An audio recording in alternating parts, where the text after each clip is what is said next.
Bien, mesdames et messieurs, bonsoir, bienvenue à cette troisième leçon de ce cours sur les embryyoïdes humains. Ce soir, nous allons examiner un peu en détail le deuxième type de pseudo-embryons dont je souhaitais vous parler cette année, à savoir les gastruloïdes. Nous allons donc voir que ce sont, curieusement, à la fois peut-être les moins aboutis de ces structures, puisque, on va le voir, ce ne sont pas des structures qui directement nous inspirent une forme d'embryon, mais des structures qui probablement permettent le plus grand nombre d'études informatives, pour des raisons que je vais expliquer, et c'est probablement le type de pseudo-embryon qui aujourd'hui est le plus utilisé dans les laboratoires de recherche. Alors c'est un protocole qui sera développé au milieu des années entre 2010 et 2020 par un laboratoire de Alfonso Martínez Arias, qui à l'époque se trouve à Cambridge, en Angleterre, et qui maintenant est à Barcelone, avec une première version, je dirais, presque définitive, publiée en 2017, c'est l'étude que vous voyez ici en haut, et qui d'abord évidemment est consacrée aux souris, comme ce fut le cas pour les blastoïdes, que je vous montrais, dont je parlais la semaine passée. C'est un protocole qui est étonnamment simple, puisqu'il s'agit en fait, en gros, de trois étapes. On sort ici des protocoles extrêmement compliqués qu'on a pu voir la semaine passée, et alors surtout ceux que l'on verra la semaine prochaine pour les embryons intégrés. Il s'agit de prendre entre 300 et 500 cellules ES, d'en faire une petite boule, en fait, et puis une fois cette boule réalisée, donc des cellules qui sont évidemment cultivées en milieu qui a du LIF est ce fameux milieu 2I, souvenez-vous, hein, ce double inhibiteur de voie de signalisation, tout ça dans le but de garder ces cellules dans un état le moins différencié possible, donc avec les plus grandes potentialités possibles. Alors on prend cette boule de cellules, et puis après 2 jours, on va donner 24 heures d'un traitement qui équivaut à la voie de signalisation Wnt. C'est ce qu'on appelle un traitement agoniste, donc une molécule qui en fait mime l'action du ligand de Wnt et qui donc va activer la voie de signalisation Wnt. C'est une voie qui, on en a parlé à plusieurs reprises, est extrêmement importante dans le développement. Et au bout de 24 heures, le milieu va être changé, et puis on va simplement laisser faire. Et on va observer, donc, puis observé à l'origine par ce laboratoire, un événement tout à fait extraordinaire, à savoir que cette boule de cellules va s'auto-organiser et commencer à produire quelque chose d'assez inattendu, en fait. Alors, ce que vous voyez là, c'est les résultats initiaux avec, ici, cette boule de cellules avant le traitement avec l'agoniste de la voie Wnt, qu'on appelle le chiron. Et en couleur ici, vous voyez l'expression d'un gène qui s'appelle brachyurie, toujours le même, ce gène T ou brachyurie, qui est un gène qui en fait va, dans ce contexte, marquer des cellules postérieures. Et vous voyez que même sans traitement avec cet agoniste de la voie Wnt, on voit que ces cellules ont une tendance à s'organiser, puisque vous voyez qu'ici, les cellules qui expriment brachyurie sont en quelque sorte regroupées dans un endroit. Et puis là, on est dans une situation qui est comparable à celle-ci, c'est 72 heures, mais au lieu de traiter avec le chiron, on a simplement mis le milieu dans lequel le chiron normalement est dilué pour traiter. Donc c'est ce qu'on appelle un contrôle négatif. Donc vous avez en dessous, ici, après 72 heures, traitement au chiron, donc avec la voie Wnt activée, donc 24 heures 48 heures sans activation, plus 24 heures d'activation. Et puis dans le panel intermédiaire, 48 heures sans activation, et puis 24 heures sans activation non plus, mais avec le milieu d'activation. C'est le contrôle négatif. Et vous voyez que déjà dans cette condition, certains de ces gastruloïdes commencent à avoir une polarité, avec l'expression de ce gène brachyurie dans cette partie, alors que dans d'autres, c'est moins flagrant. Mais par contre, quand on active la voie de signalisation Wnt, vous voyez que pratiquement 100% de ces objets vont se polariser. C'est un phénomène qui est extrêmement intéressant et qu'on va en anglais appeler le symmetry breaking. C'est un moment où quelque chose de symétrique va, sous l'action de l'activation de cette voie de signalisation, va casser cette symétrie et commencer à avoir une polarité et s'allonger.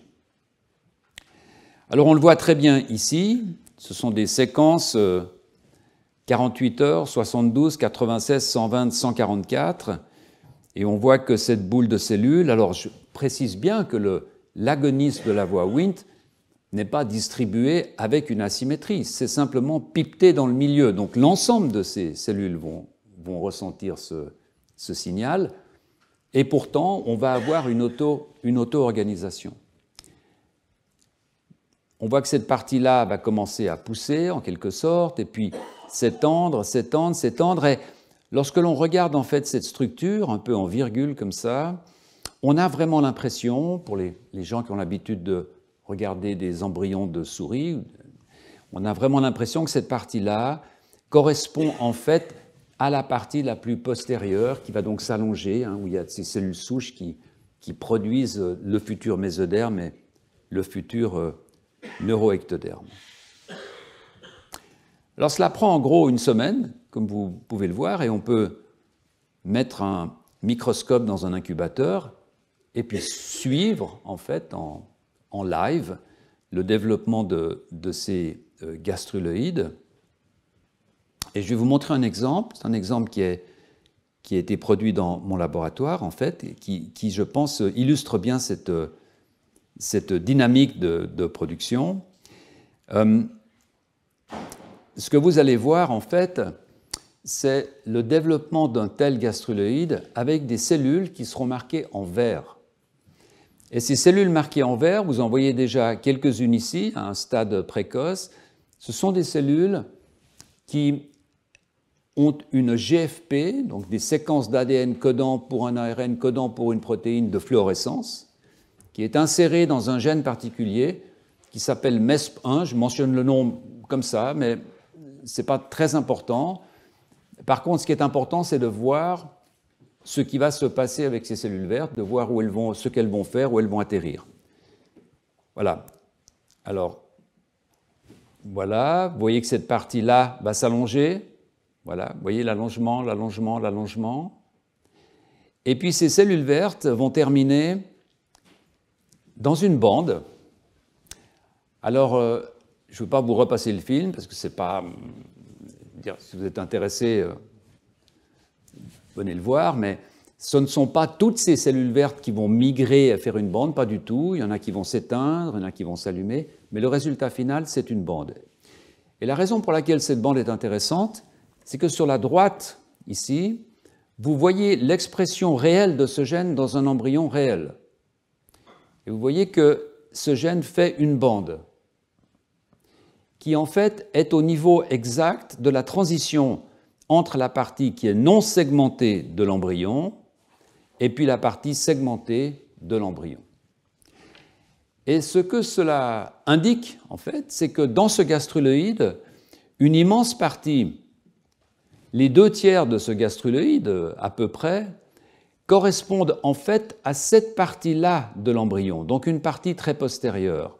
Donc toute la partie antérieure qui donnera le cerveau, les arcs branchiaux, etc., tout ça est absent de ces gastruloïdes. Ce sont vraiment des sortes de représentations expérimentales d'une grande partie postérieure de l'embryon.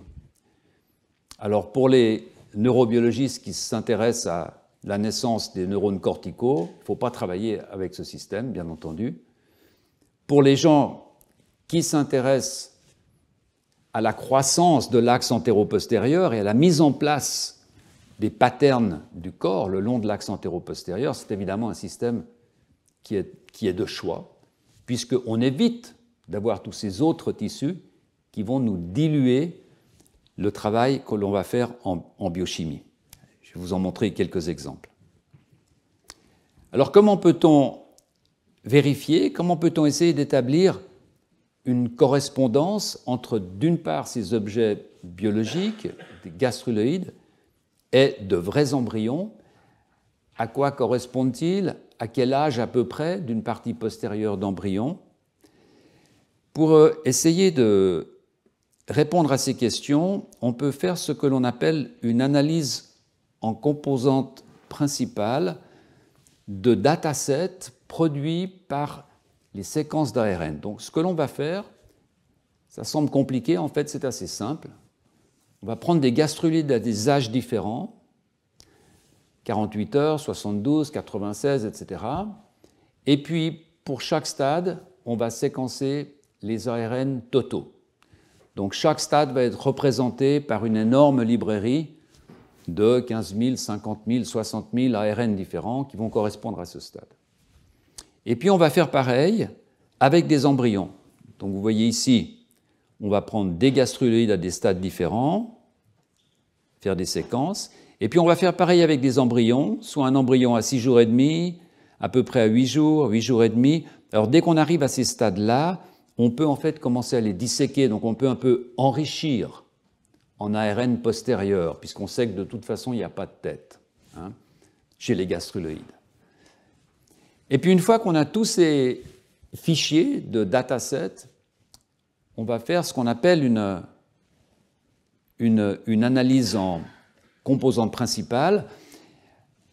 On va demander à un logiciel en fait de comparer de façon globale ces différents datasets et de regrouper dans un espace à 2 dimensions les similarités selon les paramètres les plus significatifs. Autrement dit, on prend un objet avec n dimensions, dans ce cas-là un gastruloïde ou un embryon, et on demande à un logiciel, en comparant tous ces points, d'aplatir sur un espace à 2 dimensions en ayant des variables qui cette fois ne sont plus corrélées, mais qui nous indiquent quelles sont les variables principales qui sont capables de séparer ou de regrouper ces points.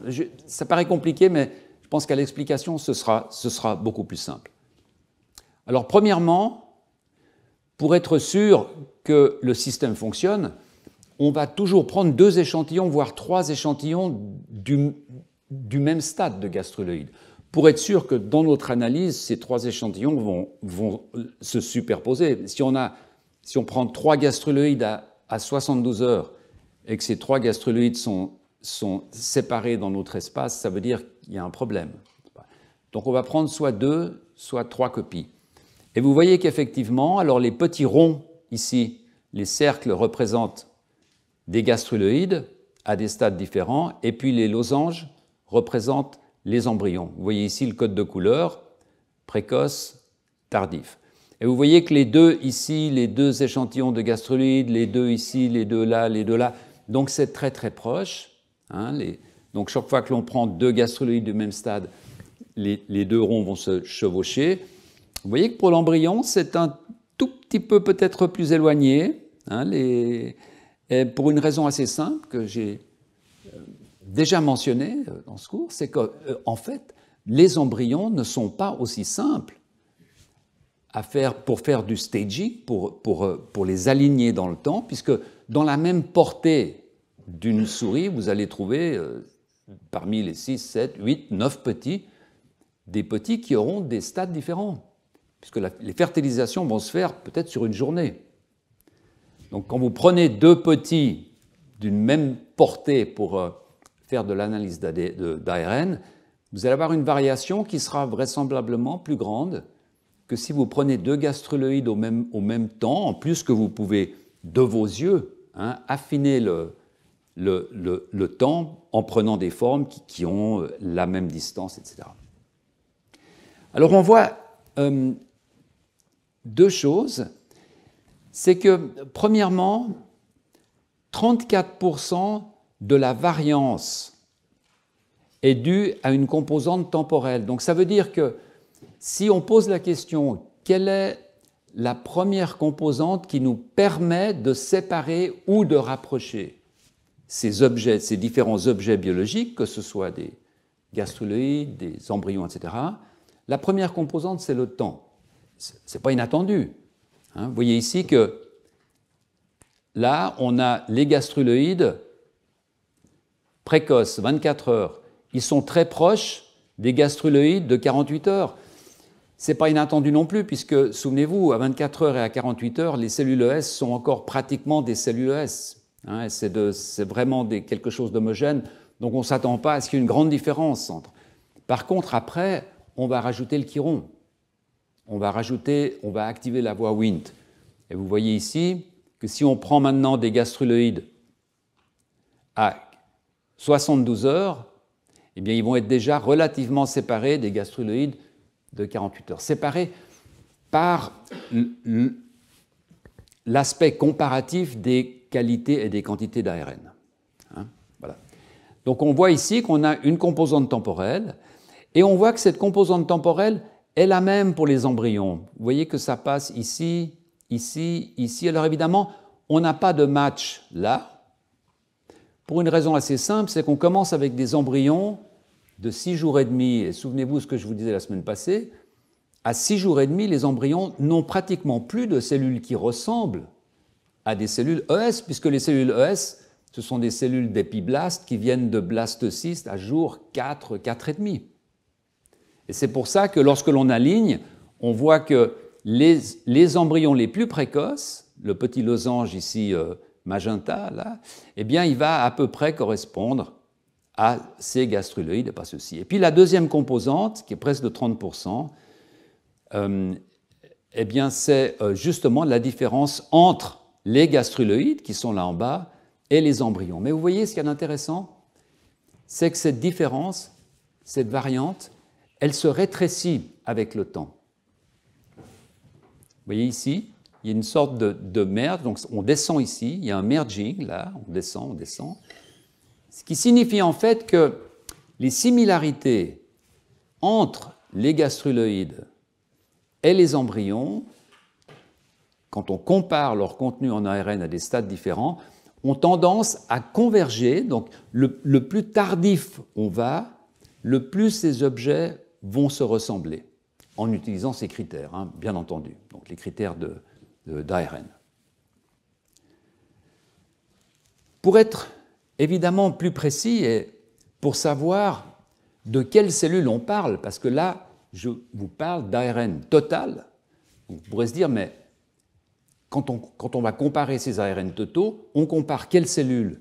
Les cellules de l'endoderme, du tube neural, du mésoderme, des annexes embryonnaires. Donc pour avoir cette réponse supplémentaire, et puis aussi pour augmenter la précision, eh bien on va évidemment passer au séquençage de cellules uniques. Et le séquençage de cellules uniques, j'en avais parlé dans le cours de l'année passée, je vais vous montrer deux images de rappel, en fait, pour ceux d'entre vous qui ne seraient pas familiers. C'est pas simple, hein, c'est assez compliqué, c'est difficile à visualiser ça vraiment quand on ne travaille pas dans le domaine, mais finalement, ce n'est pas si compliqué que ça lorsque l'on a compris une chose essentielle, c'est qu'on peut faire de l'ADN à partir de l'ARN. Nous en sommes incapables, mais les virus, certains virus en sont capables, puisque certains virus ont une enzyme qui est capable de fabriquer de l'ADN à partir de l'ARN. Et donc, lorsqu'on a compris ça, je pense qu'on comprend beaucoup plus facilement comment fonctionnent toutes ces méthodologies de séquençage d'ARN en cellules uniques, et je vous en présente une ici qui a tous les principes généraux de ce type d'approche. Premièrement, un embryon, un gastruloïde, un morceau de foie, peu importe, quand vous voulez faire un séquençage en cellule unique, il faut produire une suspension cellulaire. C'est absolument essentiel, parce que si vous avez encore 2 cellules qui sont collées, ça n'ira pas. Vous aurez le séquençage de 2 cellules ensemble, il faudra trouver un moyen d'éliminer le fichier. Donc, suspension cellulaire. Une fois que vous avez une bonne suspension cellulaire, vous allez rentrer cellule par cellule dans un appareil de microfluidique. C'est de la plomberie, en fait. C'est de la micro-plomberie. Ce sont des tubes qui ont la taille d'une cellule. Donc, vous ne pouvez mettre qu'une cellule à l'intérieur. Et donc, vous allez rentrer une cellule par ici. Et puis, cette cellule, vous allez la faire se rencontrer avec une bille qui contient des petits morceaux d'ADN, tous les mêmes, chaque bille ayant un morceau d'ADN différent. Donc, vous allez préparer 50 000, 100 000 billes, chacune ayant un morceau d'ADN différent. C'est une amorce, c'est ce qu'on appelle le code barre.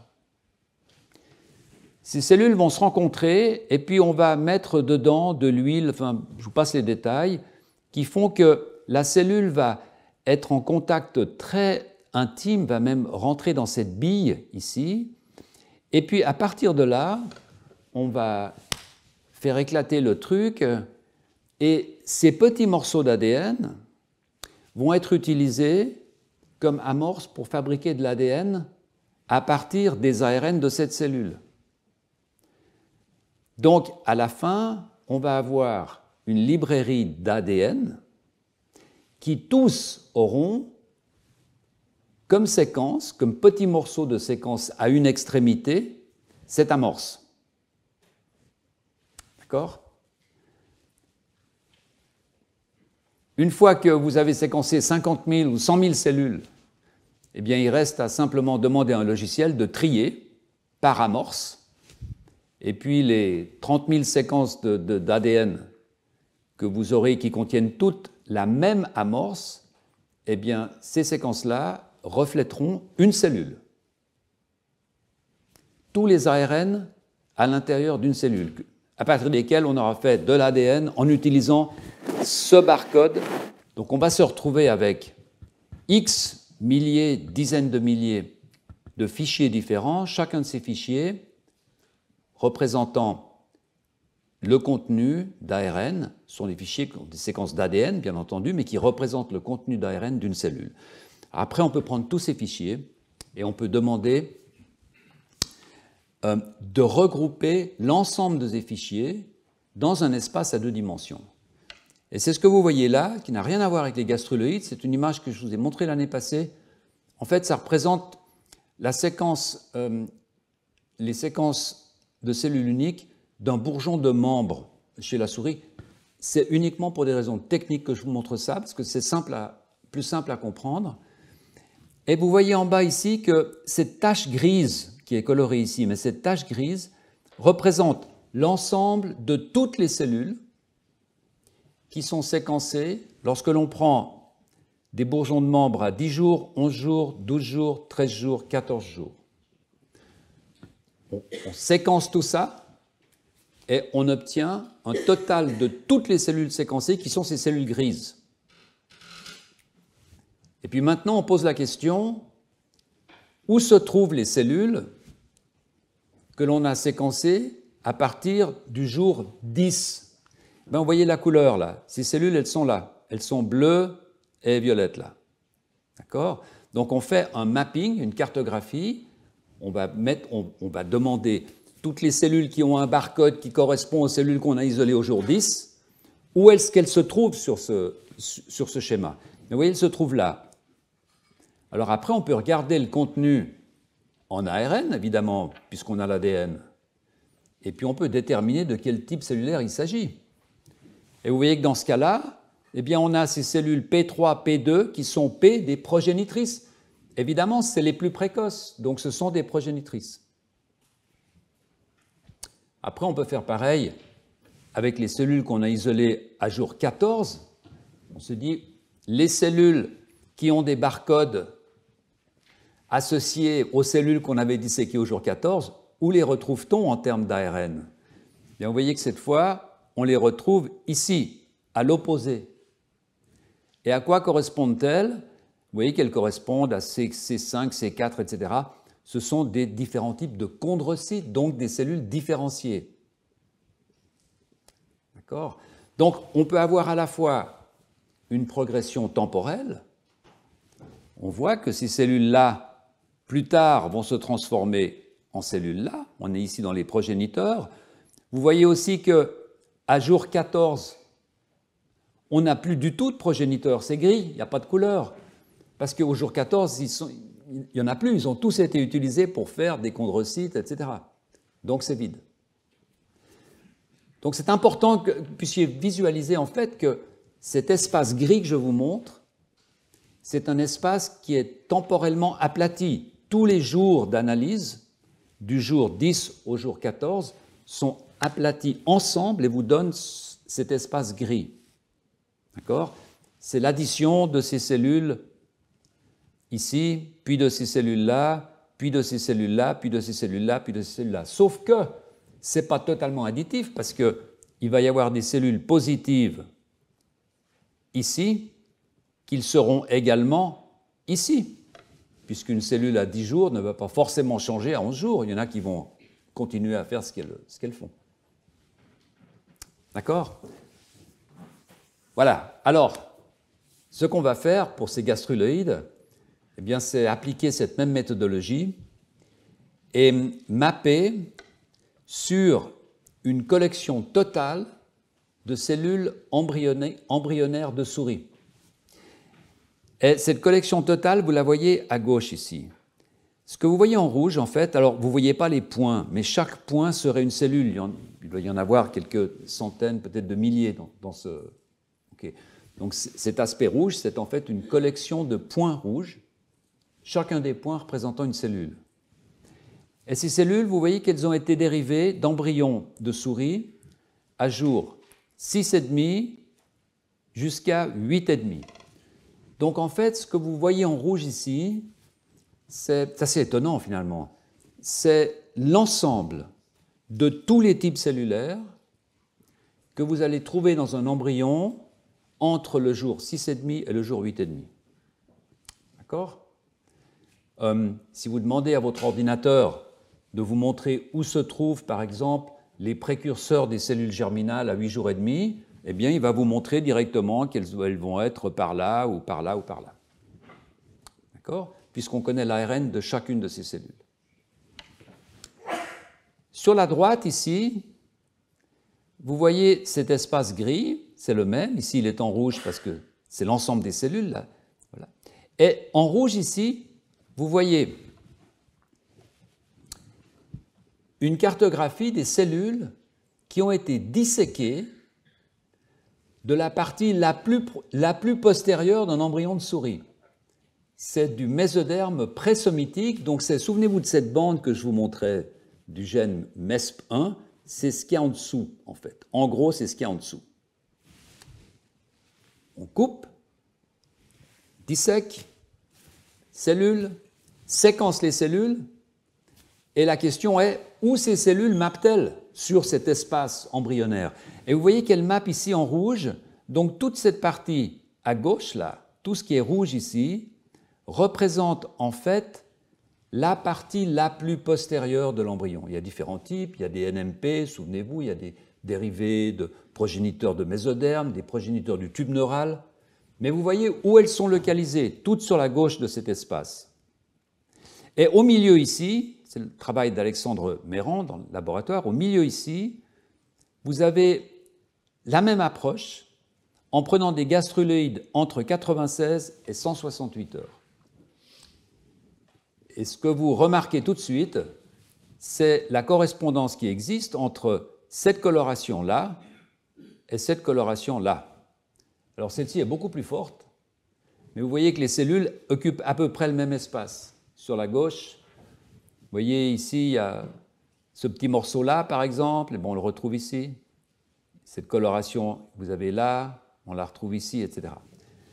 Donc cela veut dire qu'en fait, les types cellulaires que l'on trouve dans ces gastruloïdes sont pratiquement identiques aux types cellulaires que l'on trouve dans la partie postérieure de l'embryon. Ça, c'est la conclusion de cette étude. Donc, c'est donc une méthode rationnelle, expérimentale, pour dire ce que je vous disais au tout début. Quand on regarde l'allure de ce gastruloïde, on a l'impression que c'est postérieur. C'est une impression. Là, c'est une démonstration. On voit qu'effectivement, ça correspond à la partie postérieure. Il y a une chose qui est absolument, à mon avis, absolument étonnante dans ces résultats, et dont on ne parle pas souvent dans la littérature, en fait, c'est que vous voyez qu'il n'y a, dans le cas des gastruloïdes ici, aucune cellule rouge qui se trouverait en dehors de l'espace des cellules grises. Une sorte d'îlot, un archipel quelque part ici. Donc, cela veut dire qu'en fait, ces gastruloïdes ne peuvent produire que des cellules qui existent dans l'embryon. Vous allez me dire, c'est peut-être trivial, mais je trouve ça totalement surprenant. Vous pouvez mettre des cytokines, vous pouvez rajouter des choses dans le milieu. Le gastruloïde est contraint, il ne peut pas inventer quelque chose, innover, produire un type cellulaire où on se dirait, tiens, ça c'est un type cellulaire, il faut qu'on trouve un nouveau nom parce qu'il n'existe pas. Ce serait facile de le voir. Il suffirait de trouver un point rouge, quelques points rouges, qui ne soient pas superposés à un point gris, puisque les points gris représentent tous les types cellulaires qu'on trouve dans l'embryon de souris. On n'en trouve pas. Et donc la conclusion, c'est que ces gastruloïdes, finalement, et vous voyez ici ce schéma de couleur qui illustre bien, en fait, représente la partie postérieure, toute cette partie antérieure, le cerveau n'est pas présent. La bande que je vous montrais tout à l'heure en vert se trouverait, donc vous vous souvenez, c'est cette bande qui était à peu près ici, dans l'embryon, elle se trouverait à peu près à cette position-là. Alors, c'est un objet, ces gastruloïdes sont des objets assez versatiles, en fait, et c'est un de leurs avantages expérimentaux, c'est-à-dire que selon ce que l'on va mettre dans le milieu, on va pouvoir obtenir des formes, des types de tissus relativement différents. Vous voyez ici quelque chose de flagrant sur la droite, il n'y a aucune trace de segmentation. On ne voit pas ces fameux somites, ces blocs qui plus tard donneront nos vertèbres, parce qu'on utilise un protocole qui est un protocole standard à travers lequel on n'obtient pas de segmentation. Il suffit de poser ces gastruloïdes sur une matrice, ce qu'on appelle un matrigel, on en parlera tout à l'heure, qui est très enrichi en matériel extracellulaire, de la matrice extracellulaire, et ils vont faire des somites, ils vont faire de la segmentation. Mais à l'intérieur d'un même protocole, la reproductibilité de ces gastruloïdes est très élevée. Donc ils sont versatiles, mais si l'on utilise un protocole A, on va dans une très grande majorité des cas obtenir un gastruloïde de type A. C'est évidemment très important pour faire des expériences. Alors tout ça en 2018, 2019, et c'est en 2020 que vont apparaître les premiers gastruloïdes humains qui vont dériver du même laboratoire d'Alfonso Martínez Arias. Et la conclusion de cette étude, dont je vais vous parler quelques minutes, c'est que les gastruloïdes humains s'allongent, comme les gastruloïdes de souris, selon un axe qui ressemble beaucoup à un axe antéro-postérieur, qu'il semble aller jusqu'à un stade qui pourrait correspondre à un stade Carnegie 9, c'est une vingtaine de jours à peu près, en gros 2 mm, c'est encore un embryon humain vraiment, vraiment petit, et que par conséquent, ces gastruloïdes sont des objets vraiment intéressants pour étudier des phases de régulation, souvenez-vous, la première leçon qui sont pratiquement impossibles, des phases du développement qui sont impossibles d'accès chez les humains, imaginez-vous. Bon. Alors le protocole utilisé, fondamentalement, n'est pas très différent de celui qui est utilisé pour la souris, mais il y a tout de même des différences notables. Et c'est une constante, et on le verra aussi la semaine prochaine, on l'a déjà vu la semaine passée, c'est que les protocoles qu'on utilise chez la souris pour produire ces pseudo-embryons ressemblent aux protocoles que l'on utilise chez les humains, mais ne sont pas valables. Si on applique strictement le protocole souris pour faire des gastruloïdes humains, ça ne marchera pas. En particulier, vous voyez que le traitement à l'agoniste de la voie Wnt, le chiron, ne se fait pas après agrégation, après 2 jours d'agrégation, mais il se fait avant l'agrégation. Pour des raisons que je suis absolument incapable de vous expliquer, encore une fois, ce sont des protocoles développés de façon semi-empirique, finalement. Mais si l'on n'en met pas avant et qu'on en met après, ça ne marche pas. Là, il faut en mettre avant et puis le conserver après, vous voyez ici, en rajoutant un nouvel inhibiteur, je crois qu'on n'a pas encore discuté, qui est un inhibiteur de la voie ROCK. Alors, peut-être n'est-ce pas trop nécessaire de rentrer dans les détails, une fois de plus, c'est une kinase, c'est une enzyme, une kinase qui va rajouter des groupes phosphates, qui va modifier, etc. C'est une façon de signaliser, et c'est une voie qui est particulièrement importante dans l'organisation des cellules elles-mêmes, du cytosquelette, etc. Donc en mettant cet inhibiteur de la voie ROCK, mélangeant avec le chiron ici, agrégation, encore un peu de chiron, inhibiteur, on arrive à 24 heures, on enlève et on les laisse pousser. Et c'est là que ces gastruloïdes humains vont se développer. Cependant, la majorité de ces gastruloïdes, dans cette étude, vont montrer des problèmes à peu près à 72 heures, ce qui est plus précoce que ce que l'on observe chez la souris, puisque vous avez vu qu'on peut aller jusqu'à 160, pas toujours, mais jusqu'à 160 heures. Donc ce sont des gastruloïdes qui vont s'allonger, qui vont commencer, qui vont ressembler beaucoup à ceux de la souris, mais qui vont avoir une tendance à s'arrêter plus tôt. Alors malgré cela, on peut démontrer que ces gastruloïdes ont une polarité antéro-postérieure évidente en utilisant des marqueurs qu'on a déjà mentionnés. Par exemple, souvenez-vous de ce marqueur CDX.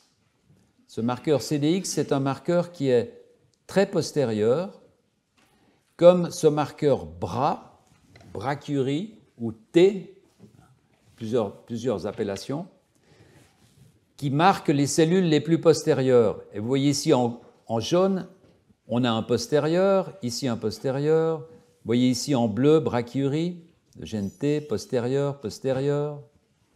Par contre, vous voyez que le gène GATA6, qui normalement marque la partie antérieure, qui généralement va donner du mésoderme cardiaque, de l'endoderme, bien se trouve de l'autre côté. Donc on a vraiment une polarisation de ces gastruloïdes de la même façon qu'on peut les voir dans les gastruloïdes de souris.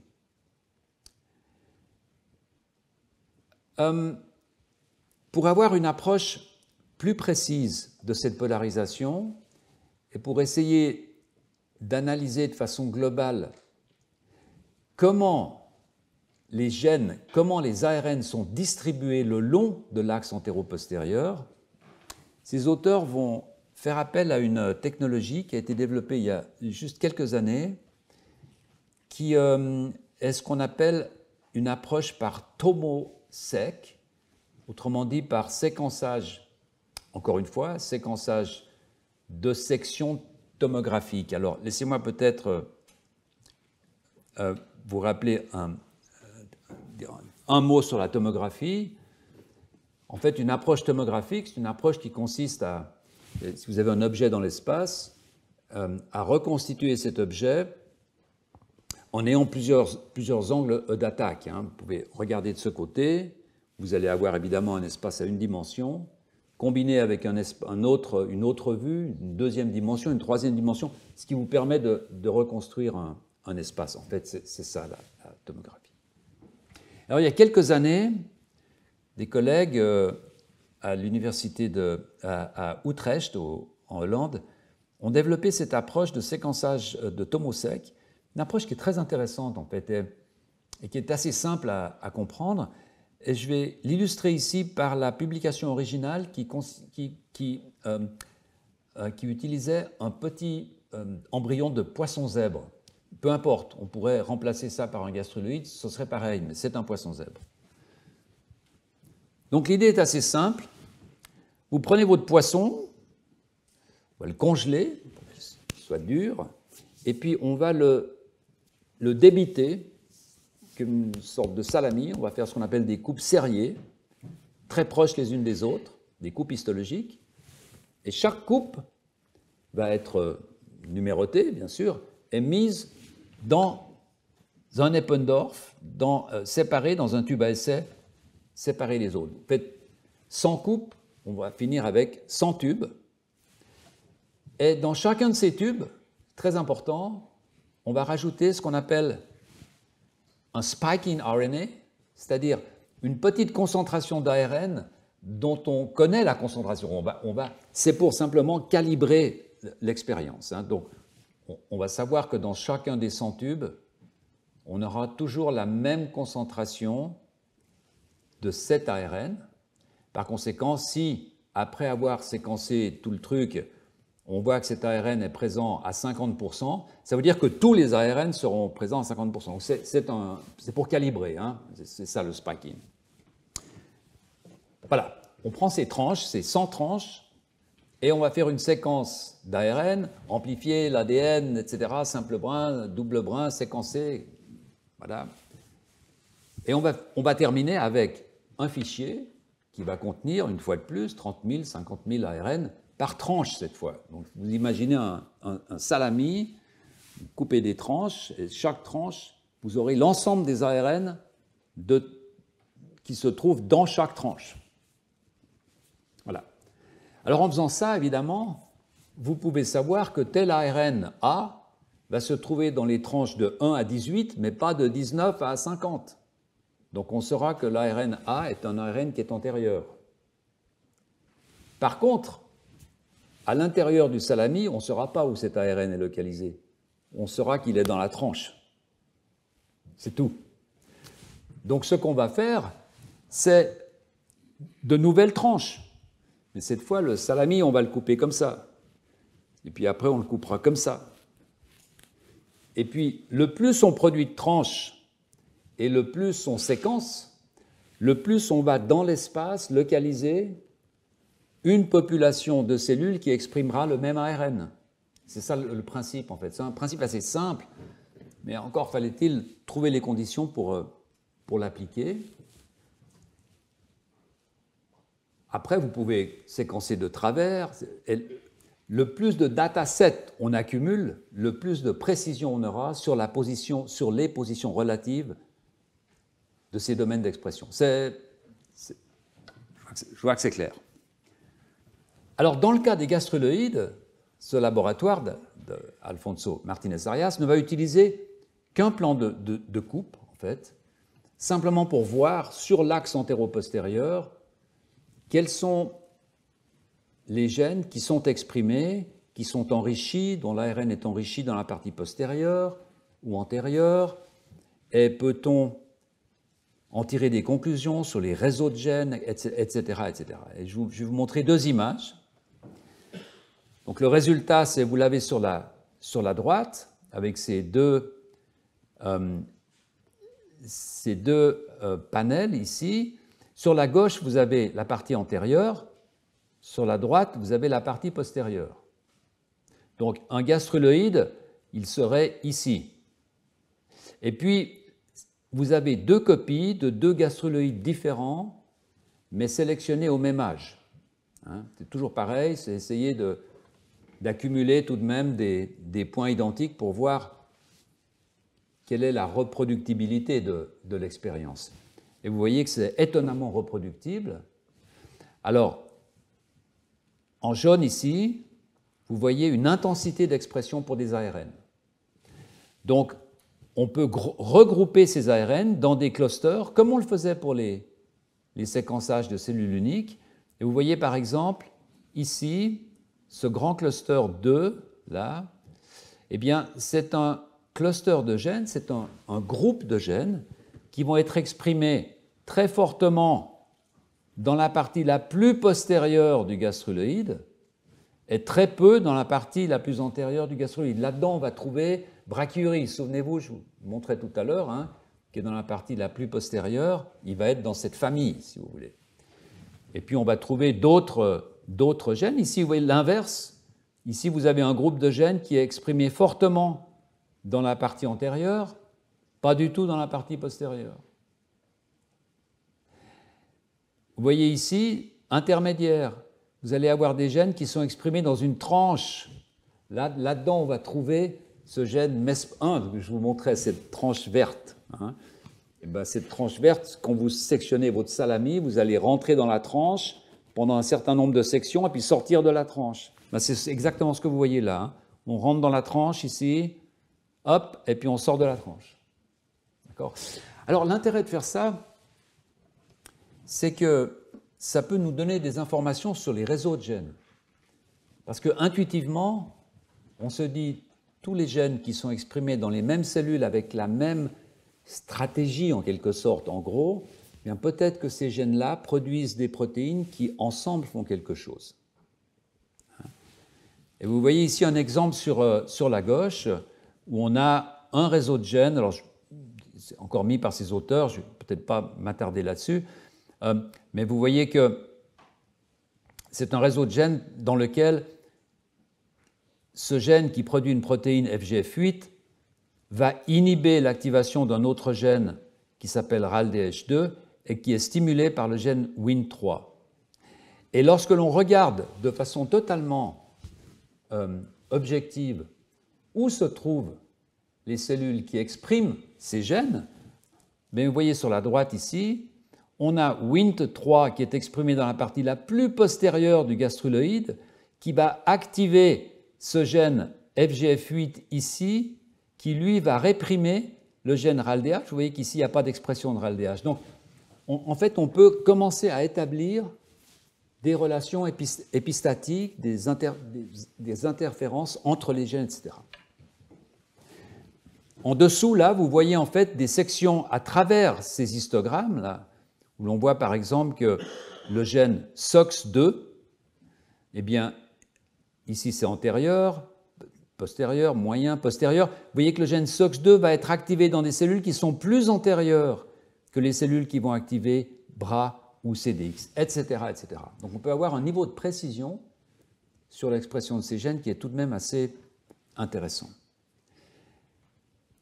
La deuxième raison de l'intérêt de cette approche, la raison pour laquelle je voulais vous la montrer, c'est qu'on peut sauter d'une espèce à l'autre, puisque, à l'évidence, l'immense majorité des gènes, en tout cas de ceux qui sont actifs à ces stades, sont partagés entre les différents mammifères. Donc on peut dire, faisons ça sur un gastruloïde de souris, faisons ça sur un gastruloïde humain, et essayons de voir au niveau de chaque gène si les processus sont vraiment conservés ou pas. Et c'est ce que vous voyez là. Donc vous avez maintenant sur la gauche ici ce que je viens de vous montrer. Donc c'est un gastruloïde humain qui est donc saucissonné, séquencé, etc. Et sur la droite, vous avez quelque chose de très similaire, mais qui vient de la souris. Donc, dans chaque ligne, vous avez le même gène, c'est ce qu'on appelle des gènes orthologues. Donc, ils ne sont pas exactement identiques, parce qu'ils ont un peu évolué, mais par exemple, vous allez avoir brachyurie humain, brachyurie souris, SOX2 humain, SOX2 souris. Et vous voyez que quand vous regardez ça un peu de très loin, sans focus trop fort de vos yeux, eh bien, ce sont deux patterns qui sont relativement semblables l'un à l'autre.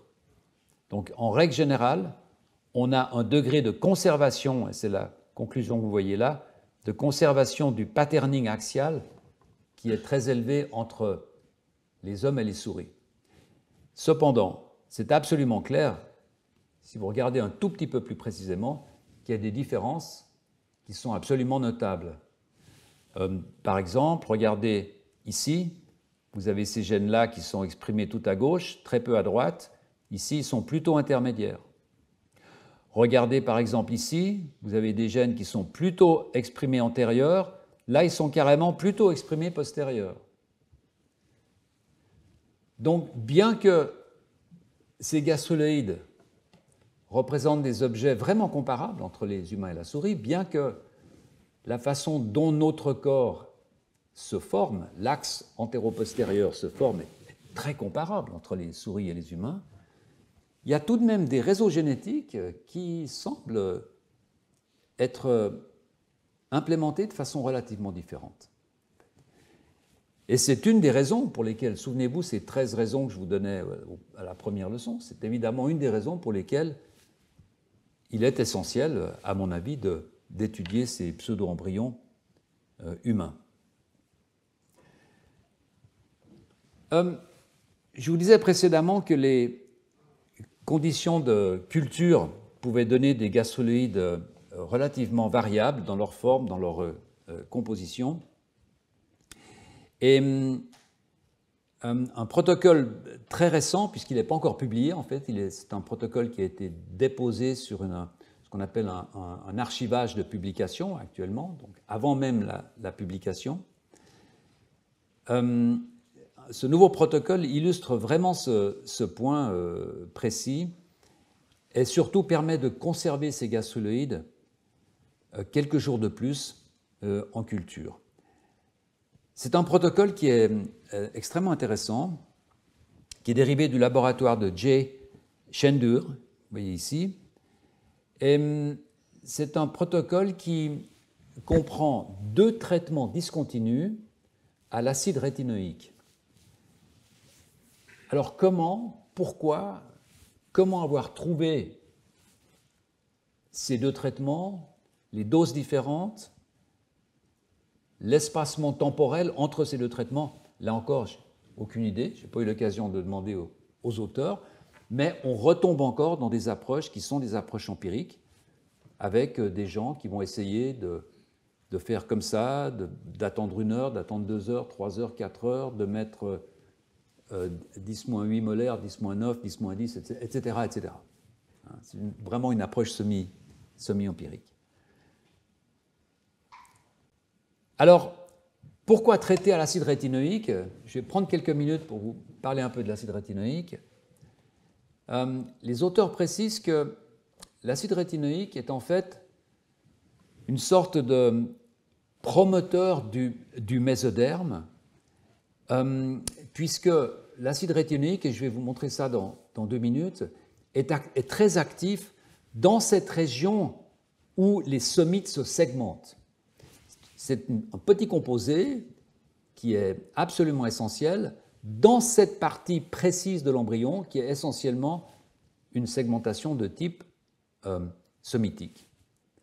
Et les auteurs disent peut-être que si on rajoutait un peu d'acide rétinoïque, on corrigerait une sorte de biais intrinsèque que pourraient avoir les cellules NMP, ces cellules souches postérieures, qui part vers la différenciation du PSM. L'acide rétinoïque, c'est une petite molécule qui est lipophilique, c'est un dérivé de la vitamine A, du rétinol, qui est lipophilique, ce qui est important parce que c'est une molécule qui traverse les membranes, lipides des membranes très, très facilement. Comme je viens de le dire, c'est un dérivé de l'acide rétinoïque, de la vitamine A. La vitamine A que vous trouvez actuellement dans les patates douces, évidemment dans les carottes, les citrouilles, etc. Et c'est une molécule qui a vraiment des fonctions multiples. Peut-être certaines d'entre vous ont suivi les cours de mon cher collègue Hugues Deté, qui a beaucoup travaillé avec cette molécule, dans un contexte de croissance tumorale, en fait. Là, on est vraiment dans le développement. Le rétinol, cette vitamine A, va être transformé en rétinaldéhyde par des enzymes différents, et surtout en acide rétinoïque par des enzymes qu'on appelle des ALDH, précédemment appelés RALDH. Vous allez voir les deux si vous regardez un peu les littératures, et même dans les publications dont je vais vous parler. Cet acide rétinoïque a deux destins, en gros. Il va soit rentrer dans la cellule, rentrer dans le noyau, par un système de cargo, etc. Et puis dans le noyau, il va être pris en charge par des récepteurs qui sont ce qu'on appelle des récepteurs nucléaires, parce que ces récepteurs ne sont pas à la surface des cellules comme les récepteurs classiques, ce sont des récepteurs qui sont à l'intérieur du noyau, qui vont lier l'acide rétinoïque, le récepteur RAR, donc qui lie l'acide rétinoïque, et qui va se dimériser avec un autre récepteur qu'on appelle RXR, peu importe finalement, mais ce complexe acide rétinoïque récepteur va s'attacher à l'ADN en amont de cibles géniques et activer la transcription. Donc c'est une voie de signalisation, mais qui est curieuse, qui n'a rien à voir avec les voies classiques où on a un ligand qui lie à l'extérieur, qui va activer des kinases, etc. Pas du tout. C'est une voie de signalisation qui a été en grande partie découverte par Pierre Chambon à Strasbourg au cours des années 80. Alors, l'acide rétinoïque, pendant le développement, est extrêmement important, comme je le disais, dans cette partie-là de l'embryon. Et ce que vous voyez sur la gauche ici, c'est en noir l'expression, la présence d'ARN pour ALDH, donc pour l'enzyme qui fabrique, qui produit l'acide rétinoïque. Et vous voyez que c'est restreint à cette partie centrale. Alors il y a d'autres endroits dans l'embryon, mais c'est restreint à cette partie centrale ici. Et cette enzyme est absent de la partie la plus postérieure. C'est ce que vous voyez là. En vert, vous avez la présence de cette enzyme qui est absent dans la partie la plus postérieure. Pourquoi il est absent dans la partie la plus postérieure? Parce que l'acide rétinoïque donne un signal positif pour la différenciation. Et donc, si par malheur, vous avez de l'acide rétinoïque qui se trouve dans cette partie-là, où se trouvent les cellules souches, ces fameuses cellules NMP qui produisent le matériel, qui font descendre l'axe, qui remplissent qui vont remplir le mésoderme et qui vont remplir le tube neural. Si par malheur vous donnez de l'acide rétinoïque dans cet endroit-là, il va y avoir de gros problèmes. Et donc il faut à tout prix éviter la présence d'acide rétinoïque ici, et cela se fait au travers essentiellement de plusieurs façons en fait. Il y a ceinture et bretelle et ceinture. Mais une des raisons, c'est d'avoir une absence de cette enzyme ici qui produit l'acide rétinoïque, on n'en a pas là. Puis l'autre raison, c'est qu'on a une enzyme ici qui s'appelle CYP26 et qui est l'enzyme qui dégrade l'acide rétinoïque et qui produit des métabolites qui ne sont plus actifs. Donc si par malheur, il y a quand même de l'acide rétinoïque qui arrive dans cette partie, CYP26 va dégrader cet acide rétinoïque. Si on ne fait pas ça, eh bien, ou si cette frontière ici, qui est extrêmement sensible, si cette frontière est modifiée, imaginez par exemple que cette frontière se trouve ici, donc qui est un défaut d'acide rétinoïque dans cette partie-là, ou bien si cette frontière se trouvait ici, autrement dit qu'il y a un excès d'acide rétinoïque dans cette partie-là, dans les deux cas, on produit des tératologies, on produit des problèmes. Alors, chez les humains, ça a été bien décrit, en particulier l'acutane, une forme d'acide rétinoïque, l'isotrétinoïne, qui est rentrée sur le marché aux États-Unis en 1982. Vous savez que l'acide rétinoïque est un composant extrêmement actif pour traiter l'acné, l'acné très fort, vésiculaire. Et c'est en grande partie à cause de ça qu'on s'est aperçu que finalement ça crée de très, très gros problèmes pour les femmes qui étaient enceintes. Vous le voyez ici, des risques de 40% d'avortements spontanés, 4 à 5% de mortalité, et puis surtout des malformations à la naissance qui touchaient plusieurs endroits, etc. Donc il est absolument essentiel que cet acide rétinoïque soit bien distribué. Alors ces auteurs, et je reviendrai là-dessus dans quelques minutes, ces auteurs décident de faire d'abord d'appliquer le même protocole qui avait été développé dans le laboratoire de Martinez-Arias. Et vous voyez ici ce protocole avec, encore une fois, cet inhibiteur de la voie ROCK, le chiron. Avant l'agrégation, on agrège, on laisse pousser et on obtient ces gastruloïdes. Et vous voyez ici que, encore une fois, détection des marqueurs de la polarité. Vous voyez SOX2 postérieur, très postérieur, SOX17 très postérieur. Donc, encore une fois, ces gastruloïdes sont relativement bien faits, mais vous voyez qu'ils ne vont pas très loin. Et on a des somites, on a du mésoderme somitique, on va avoir des dérivés ici, les NMP, je vous passe les détails. Hein. C'est très similaire aux formes, aux gastruloïdes que je vous ai montré tout à l'heure. Et pour aller plus loin dans ce développement, c'est là justement que ces auteurs décident d'essayer de donner de l'acide rétinoïque et finissent avec un protocole final qui consiste à enlever l'inhibiteur de la voie ROCK, à traiter au chiron les cellules avant agrégation, donc comme dans le protocole précédent, mais à faire ici un shot d'acide rétinoïque, 1 micromolaire, pendant à peu près une journée, on nettoie et on refait un traitement par la suite. Voilà. Alors là encore, vraiment aucune idée d'où sort ce protocole semi-empirique. Si le traitement n'est pas interrompu, ici, si on rajoute de l'acide rétinoïque et on laisse aller, bien vous voyez que ça favorise légèrement l'élongation du gastruloïde, mais ça ne produit pas de tube neural ni de somite segmenté. Donc on n'arrive pas, même en traitant de façon continue, alors probablement que cela affecte trop ces cellules NMP. Hein, Par contre, si vous laissez cette pause ici d'une journée, donc si vous faites ce traitement discontinu, alors là, le gastruloïde va s'allonger et faire apparaître non seulement un tube neural c'est donc le précurseur de la moelle épinière, hein, non seulement le tube neural, mais des somites qui vont être segmentés.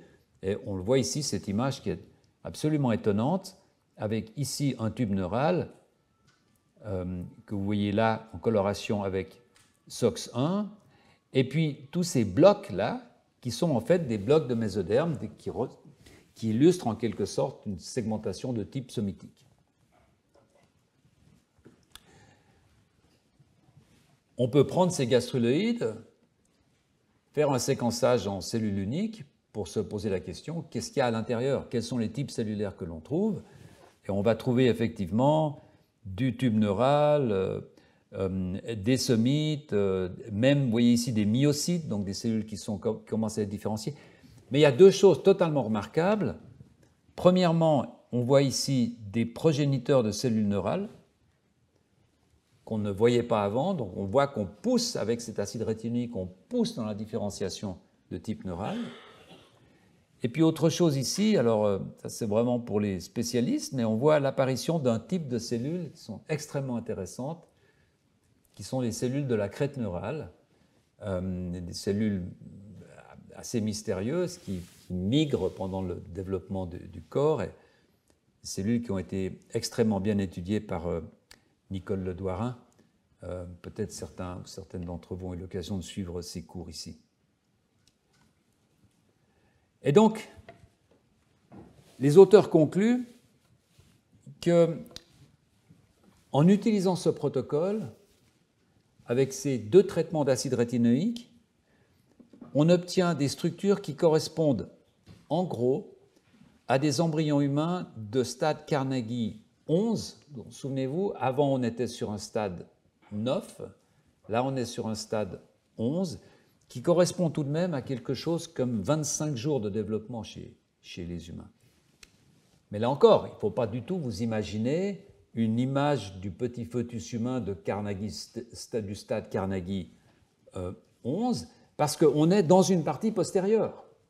Hein, on est vraiment dans la partie qui va faire le corps, sans avoir toute la partie antérieure, et en particulier le cerveau. Alors, il y a une difficulté qui est mentionnée par ces auteurs d'ailleurs, à faire cette association entre les stades Carnegie et ce qu'on voit sur ces gastroloïdes, c'est que différents tissus au sein du même gastroloïde ont des temps différents.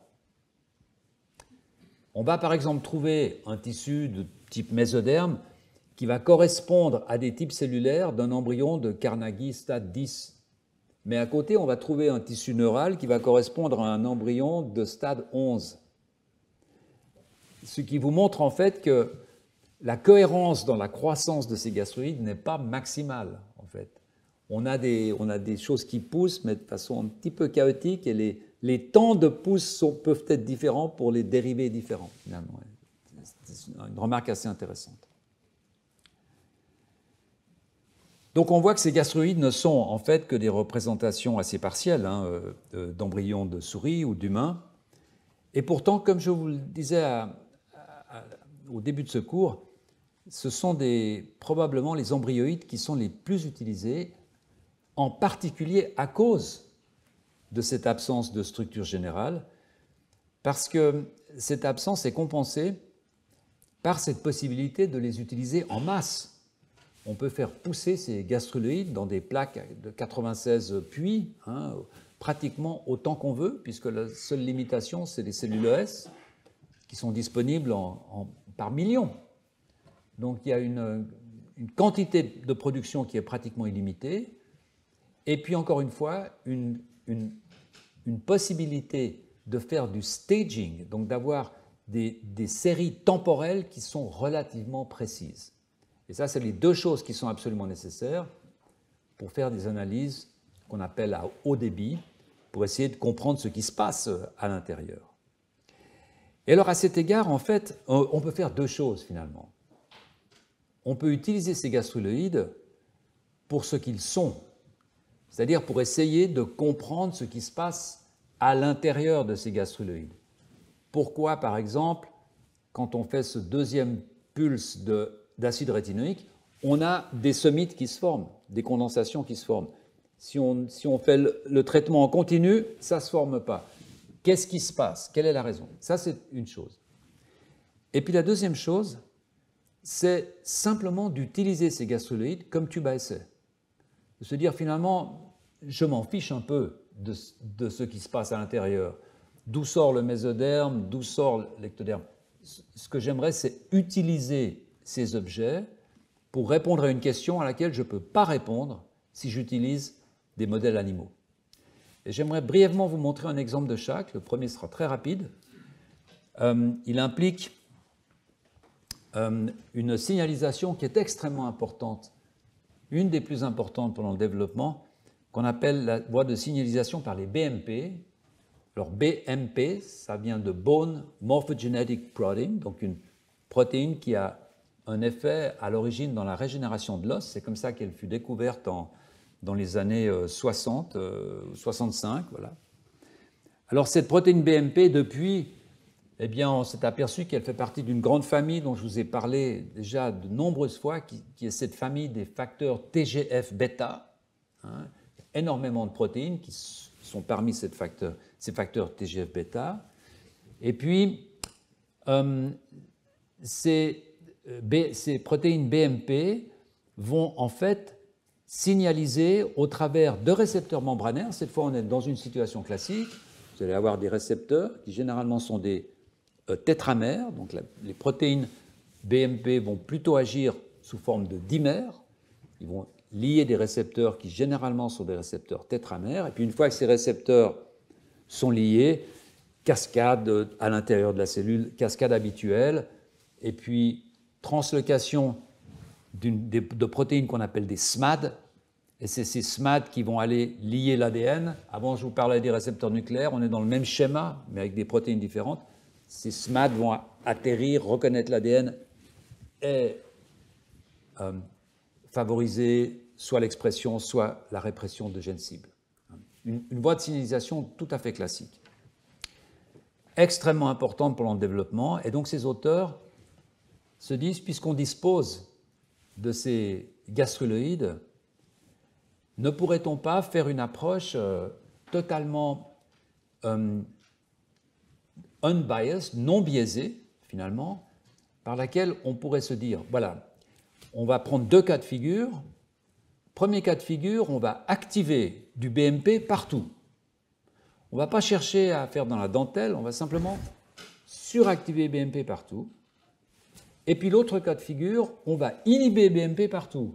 On pipette, hein, soit on rajoute du BMP, alors dans ce cas-là c'est du BMP4, c'est un BMP très important pour l'embryon, et puis dans l'autre cas, on va mettre dans le milieu un inhibiteur de BMP.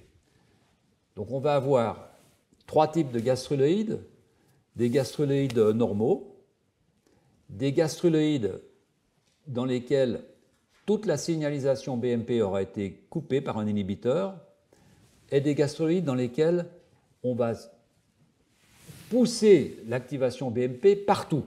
On va piper. On va prendre ces gastruloïdes à des temps différents, séquencer, encore une fois, séquencer les cellules uniques. Hein, on revient toujours à cette nouvelle approche expérimentale. Et la question qu'on va se poser, c'est qu'est-ce qu'on va trouver comme cellules? Qu'est-ce qu'on va trouver comme ARN? Est-ce qu'il y a des ARN qui vont augmenter, des ARN qui vont diminuer? Et puis ces ARN qui vont augmenter, diminuer, ils vont le faire dans quelle cellule? Dans quel type cellulaire? Et en faisant ça, une approche qui, à mon avis, a quand même le mérite d'être relativement objective. Hein, on ne se pose pas des questions, on ne va pas se dire on va travailler sur l'ectoderme. Non, là, on met tout et puis on regarde après ce qui se passe. Hein. Et donc, les auteurs vont terminer avec cette sorte de tableau dans lequel ils vont mettre au-dessus d'une sorte de phylogénie des types cellulaires, hein, du gastruloïde. Vous voyez ici, vous avez les cellules souches au départ, hein, et puis ces cellules vont donner de la ligne primitive antérieure, de la ligne primitive postérieure. Ici, il va y avoir les NMP, ces cellules qui sont en bas. Donc, c'est un schéma classique binaire de différenciation de cellules hein, pour les gastruloïdes. Mais ce qui est important, c'est le bleu et le rouge. Et en rouge, vous voyez tous les passages entre des types cellulaires qui vont être favorisés en excès de BMP. D'accord ? Par exemple, vous allez avoir plus de cardiomyocytes produits par du mésoderme cardiaque si vous rajoutez du BMP. Conclusion, le BMP aide à faire ces cellules. Hein. Vous allez avoir, si vous avez des somites, ces condensations hein, que je vous montrais, eh bien, en mettant du BMP, vous allez avoir plus de dérivés du myotome, ici, que du sclérotome. Autrement dit, vous aurez plus tendance à faire des muscles qu'à faire des vertèbres. Hein. Et de fil en aiguille, comme ça, on peut commencer à reconstituer les endroits où cette molécule est utile et pas utile. Inversement, regardez, vous voyez que cette flèche bleue ici indique que quand vous êtes que BMP en fait a un effet négatif sur le renouvellement de ce pool de cellules souches, c'est NMP. Autrement dit, quand vous bourrez le gastruloïde de BMP, vous allez avoir moins de cellules NMP. Inversement, quand vous allez inhiber la signalisation, vous allez en avoir plus. Et cette approche vous permet donc d'avoir une sorte de vue globale en fait sur l'effet de ces molécules. Alors on peut imaginer, on pourrait faire ça à des stades multiples, on pourrait faire ça avec toute une série de molécules de signalisation. Je suis d'ailleurs persuadé que c'est en train d'être fait. Hein. Et puis d'essayer de voir ensuite si, imaginez si certaines de ces molécules auraient des patterns rouge et bleu comparables. Donc on pourrait se dire, ces molécules de signalisation probablement travaillent ensemble, puisque les deux sont capables de pousser ça, mais ne sont pas capables, etc. Donc on peut commencer à faire des corrélations, des associations. Moi, je trouve ça formidable, en fait. C'est vraiment une nouvelle façon d'approcher ce type de recherche. Puis le deuxième exemple que je voulais vous montrer, alors, touche à l'utilisation de ces gastruloïdes chez la souris, cette fois, comme tube à essai. C'est-à-dire de se dire, ben, finalement, le gastruloïde lui-même, peu importe. Ce qui m'importe, c'est de répondre à une question. Et la question à laquelle on a essayé, dans ce cas particulier, c'est un cas que j'ai tiré de mon laboratoire, c'est ce problème du contrôle de la dose et de l'endroit où on va trouver de l'acide rétinoïque, qui est un problème vraiment fondamental, puisque, comme je vous le montrais tout à l'heure, si l'endroit où l'acide rétinoïque se trouve et la dose d'acide rétinoïque n'est pas correcte, on va directement vers un problème. Donc il y a une grande nécessité de bien contrôler ça, et surtout il y a une nécessité d'éviter, comme je vous le disais auparavant, d'éviter la présence ici d'acide rétinoïque dans les cellules NMP. Vous voyez ici, ces cellules NMP qui se trouvent là, hein, et donc cet endroit où il n'y a pas de RALDH, donc où l'acide rétinoïque n'est pas constamment produit. Cette frontière ici, elle est en grande partie fixée par cette enzyme CYP26, et lorsque l'on regarde où cette enzyme est exprimée dans le gastruloïde, eh bien vous voyez qu'elle correspond antérieure, postérieure, voilà cette frontière ici. Donc cette enzyme, elle est exprimée dans les cellules qui sont les plus postérieures de ce gastruloïde. On peut se demander, mais comment, qu'est-ce qui fait que, quels sont les contrôles, qu'est-ce qui fait que cette enzyme est exprimée dans cette partie très restreinte? Ce n'est pas du tout trivial, parce que si cette enzyme était exprimée jusque-là, problème. Ou si cette enzyme est exprimée un tout petit peu trop postérieur, problème. Parce que l'acide rétinoïque ne sera pas dégradé là où il doit être dégradé. Alors, comment peut-on essayer de répondre à cette question? Eh bien, vous voyez ici, encore une fois, un espace de séquences de cellules uniques. Et ce que vous voyez là en bleu, c'est les cellules qui expriment cette enzyme CYP26, qui exprime l'ARN qui va coder pour cette enzyme CYP26. Et on voit deux choses intéressantes. On voit d'abord, vous voyez, ces cellules, elles correspondent à ce gris-là. Ce gris, à quoi ça correspond? Au NMP, précoce et tardive. Donc on voit bien, avec ça, là encore, on n'est pas plus ou moins. Non, on voit que cette enzyme est présente dans les cellules NMP. Cette enzyme, elle est là comme gardienne, en fait, hein, pour éviter que l'acide rétinoïque ne vienne dans ces cellules. Puis la deuxième chose, c'est qu'on voit que c'est à 96 heures. Vous voyez ici qu'à 168 heures, on n'en a plus. Et puis avant, à 72 heures, on n'en a pas. Donc c'est une enzyme qui va arriver, qui est produite pendant un certain temps dans la partie postérieure, puis quand il n'y en a plus besoin, elle part. Alors ça, c'est intéressant, parce que ces gastruloïdes nous permettent maintenant de se poser la question temporelle, c'est-à-dire, est-ce que l'on peut voir quelque chose au niveau du locus génomique de CYP26, au niveau du chromosome, où on a le gène CYP26, est-ce qu'on peut voir quelque chose qui changerait entre le temps précoce, le temps où CYP est activé, et le temps tardif où CYP n'est plus activé?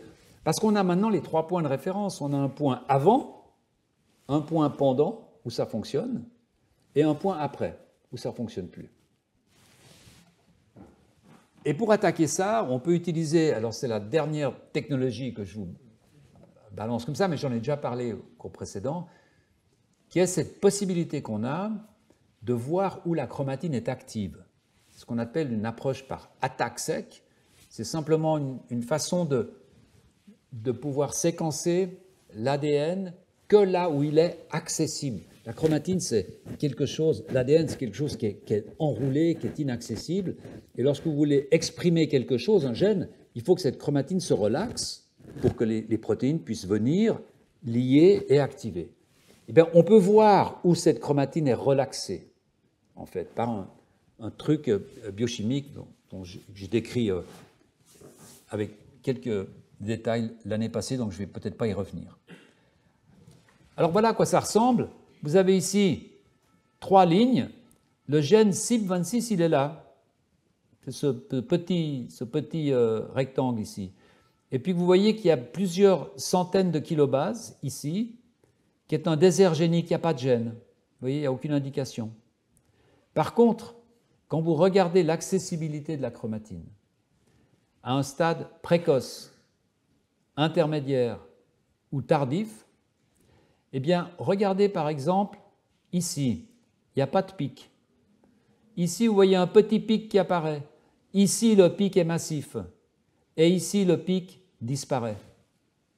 Autrement dit, on peut voir directement sur la chromatine un endroit, une séquence d'ADN qui semble être inactive au moment où on n'a pas d'enzyme, qui semble devenir active par un pic au moment où on a l'enzyme, et au moment où l'ARN de l'enzyme disparaît, le pic disparaît. Donc ça, c'est une association qui est très forte et qui vraiment suggère que peut-être cette séquence est impliquée dans le contrôle de la fabrication de cet ARN de CYP26. D'accord ? Alors la dernière chose qu'on peut faire quand on est à ce stade, eh bien, c'est simplement de prendre cette séquence d'ADN, puisqu'évidemment, on a la séquence. Donc on fabrique un petit morceau, peut-être de 1000 paires de bases, qui contient cette séquence, qui contient ce pic, et puis on va placer cette séquence dans ce qu'on appelle un système de reporter. J'en ai aussi beaucoup parlé déjà. On va prendre un promoteur relativement quelconque, on va mettre derrière un gène qui produit une protéine fluorescente, et puis en amont du promoteur, on va mettre cette séquence. Et donc la question qu'on pose, c'est: cette séquence est-elle capable de dire au promoteur, de dire au gène, il faut que tu t'exprimes ici? C'est ce qu'on appelle un essai de reporter pour des séquences enhancer. Ça, c'était le travail de Danaï Sonabek dans le laboratoire. Et je vais vous montrer, c'est la dernière chose que je vais vous montrer aujourd'hui. Je vais vous montrer à quoi ça ressemble. Donc là, vous avez un gastruloïde, une agrégation de cellules avant le démarrage. Ce sont des cellules ES dans lesquelles on a introduit un transgène qui contient cette séquence particulière, un promoteur et une fluorescence. Donc, si vous voyez de la fluorescence, ça veut dire que c'est cette petite séquence dans le locus CYP26 qui est capable de dire au gène, maintenant il faut que tu t'actives. Voilà. Et je vous montre ici le développement de ce gastruloïde. Voilà. Vous voyez vraiment un signal très très fort qui est dans la partie postérieure, donc toute la partie antérieure est là, qui est dans la partie postérieure. Cependant, c'est clair que cela ne récapitule pas entièrement le domaine d'ARN de CYP26. Souvenez-vous, je vous montrais tout à l'heure, le domaine de CYP26, il va se trouver dans la partie la plus postérieure ici, la plus postérieure. Là, on voit que c'est dans la partie la plus postérieure, mais que la limite monte, la frontière monte, c'est trop antérieur. Et là, vous voyez qu'on commence à tomber sur une sorte de petit jeu mathématique où on a une séquence qui est positive, qui va activer, mais la fixation précise de la frontière n'est pas assurée par cette séquence. Alors, par quoi est-elle assurée? Probablement par d'autres séquences qui vont se trouver à côté, qui vont, elles, utiliser cette activation pour dire non, non, il faut rester plus bas, plus haut. C'est un travail qui, chez la souris, prendrait des années. Et chez les gastruloïdes, bon espoir que d'ici quelques mois, on pourra comprendre ce qui se passe, puisqu'il suffit, entre guillemets, d'introduire ces séquences dans des transgènes, dans des cellules ES, qui peut être fait en quelques semaines, et de produire des gastruloïdes à partir de ces cellules ES. Voilà, c'est tout ce que je souhaitais vous dire sur les gastruloïdes. La semaine prochaine, dernière leçon, alors on va vraiment s'attaquer je dirais, aux embryоïdes les plus élaborés, hein, ceux qui se rapprochent le plus d'embryons humains, ceux qui posent un certain nombre de problèmes. On en discutera aussi si on a le temps, qui sont ce qu'on appelle les embryons intégrés. Et je me réjouis de vous revoir la semaine prochaine. Merci beaucoup.